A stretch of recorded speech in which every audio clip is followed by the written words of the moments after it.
So today we're taking another look at a brand new weapon that has arrived with the Second Assault DLC. This time it's the M60E4 Light Machine Gun, available to the support class. Now we did see the M60 in Battlefield 3, of course. Now this is the M60E4 version, so we've got to assume it's a slightly different model, but for all intents and purposes, this is basically the exact same weapon we saw in Battlefield 3. Now to unlock the M60, you have to complete the challenge Dust Devil, which is actually one of the easier assignments within Second Assault. I know a lot of players are still struggling with the F2000 assignment. Getting those 10 kill assists in a single round on Operation Metro is actually more difficult than it seems. But to get the M60, all you have to do is get one anti-vehicle ribbon and destroy 5 vehicles on Gulf of Oman. Now all of this does have to be done in the space of a single game. So the way I achieved this was of course to join a match with as many tickets as possible. The longer the match, the more time you have to destroy those vehicles. And I went in using the Recon class with a spawn beacon and of course C4. And I would put that spawn beacon down around a flag, wait for enemy players to capture that flag and then parachute in, keep an eye out for enemy vehicles and try and throw the C4 from above. It's a very effective way to get as close to those vehicles as possible without being detected. So the M60 Light Machine Gun has actually been used by the American military since 1957, so it is one of their most long-standing weapons in service.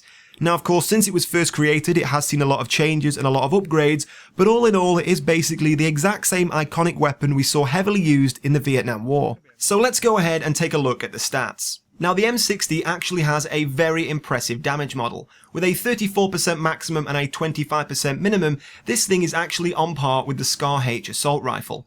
Now in comparison with its other LMG counterparts, such as the MG4 and the M249, they only rack up a 25% maximum and an 18 minimum, so their maximum damage is only just on par with the minimum of the M60, so you can see this weapon really does pull some weight. Now the range of this weapon isn't too shabby either. The drop-off starts at 8 meters, as to be expected with most weapons in the game, but it actually reaches out all the way to 75 meters, so in comparison to the other LMGs of only 65 meters, those extra 10 meters with still, of course, minimum damage of 25%, you are going to be taking down players quite easily at long range if you can make the shot.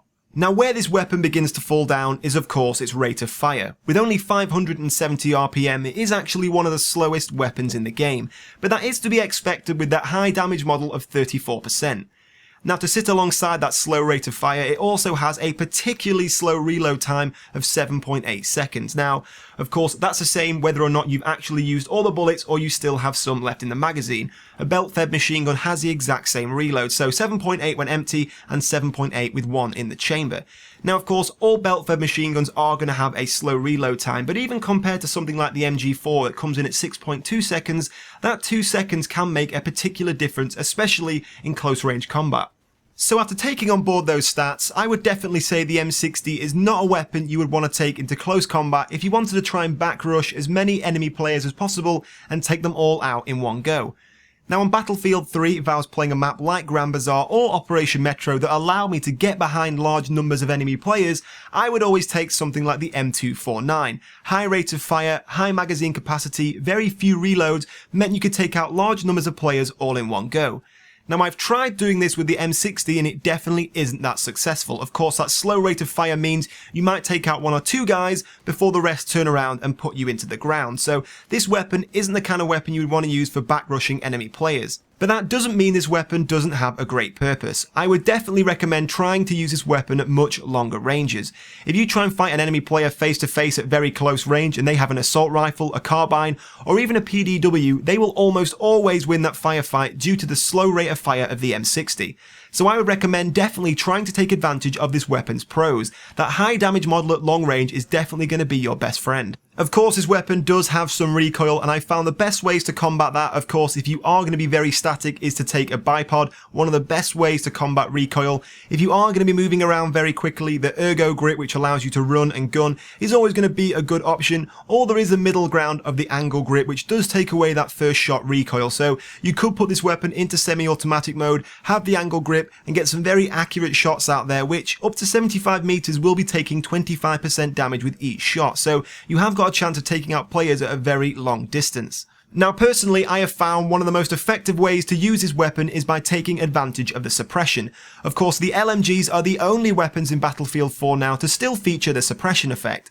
So if you're having a battle with a player who's firing back at you with, say, an assault rifle, I would put as many rounds downrange on that player as possible and try and affect his accuracy. Once you've done that, even if you're not hitting the player, I would then take some more slower, steadier shots to try and get the kill. So at first I would blast a lot of rounds at the player in one go, really hit them hard with suppression, and then afterwards follow up with some more accurate shots to make the kill.